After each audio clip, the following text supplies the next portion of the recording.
Well, T-Mobile wanted to understand a bit more about how customers are using smartphones. Smartphones have now become a lot more affordable, a lot more people are getting them, so we wanted to understand what they were doing with them.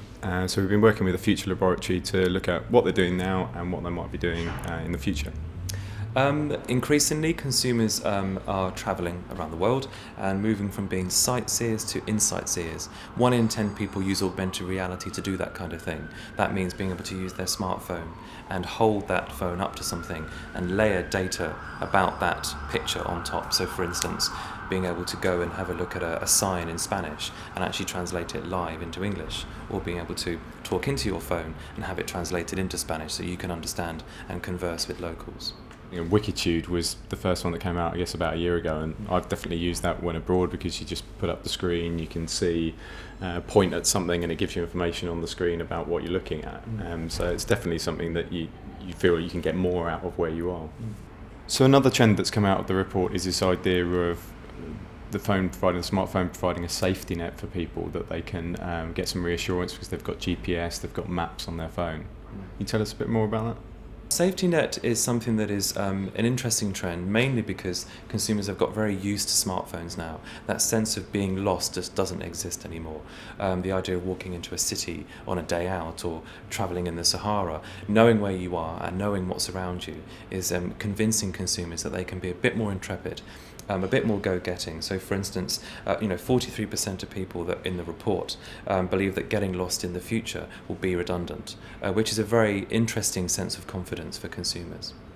So everyone's talking a bit more now about the fact that we've come to the end of everyone just spending their money willy-nilly, and everyone's being a bit more careful, a bit more considered about their purchases. So we've got this trend in the report, smart consumerism, people using their smartphones to actually find out a bit more information, a bit more empowered about what they're buying, and whether it's the right thing for them, whether it's got the right values even for them, whether it's ethical.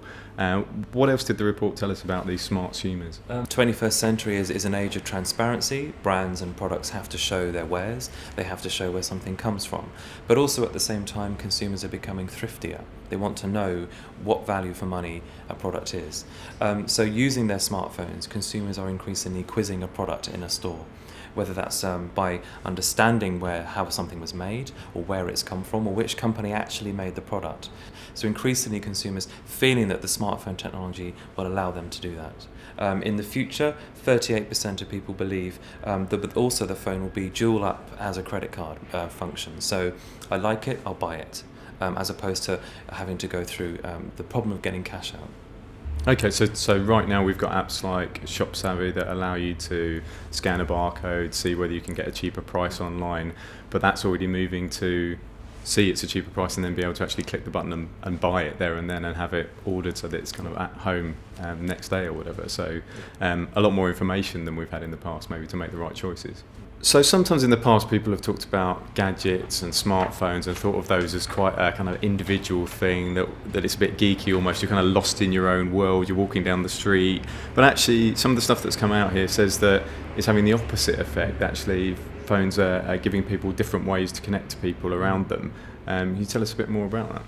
A lot of people had fears for a long time that the use of technology led to loneliness. It meant that people were sitting in their rooms and not socialising. We know that's not the case. Social networking, social media has become a massive phenomenon. And through smartphones, 1 in 10 people feel that in the future loneliness will be a redundant thing, because they'll be able to connect at any time to interests, communities, niche things that they are particularly interested in, that allows them to be part of a bigger community and not feel like they are an individual who's alone using their technology. And what kind of things do you think might come through in the future then? So people are meeting up with people online and maybe finding people locally who have the same kind of interest. So I think everyone gets that. Where might that go in terms of that kind of interaction on the phone to make it a bit more emotional, not so geeky maybe? That's a very new behaviour that's coming through, and in the future increasingly we'll be able to do sensations as well, as we call it, so sending each other kisses and hugs, because the technology will allow us to do that.